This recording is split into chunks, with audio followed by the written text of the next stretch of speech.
នៅក្នុង landscape យើងមាន water យើង click នៅលើ place នេះហើយយើង place នៅលើ symbol យើងឧទាហរណ៍ករណីនេះអាចថា space កន្លែងនេះគឺមានទឹកដក់នៅកន្លែងហ្នឹងអញ្ចឹងយើង click នៅលើផ្ទៃ surface ហ្នឹងមកLumion នឹង generate area water មួយនៅពីលើហ្នឹងយើង resize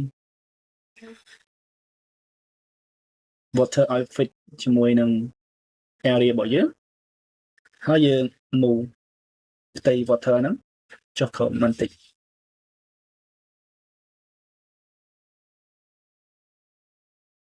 យើង resize សាមី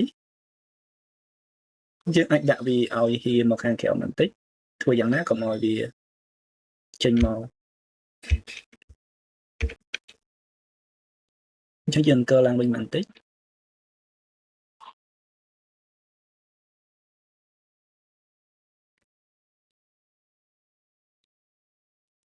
area water គឺវាបានដល់កន្លែងនេះក៏ប៉ុន្តែគឺវាអត់ចេញទេសារ niveau របស់វាទាបជាងហើយនៅក្នុងនេះអ្វីដែលយើងអាចធ្វើបានគឺយើងដូរប្រភេទ water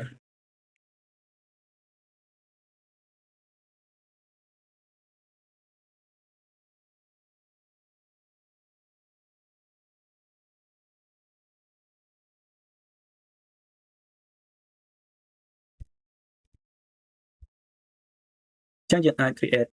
area water បានច្រើន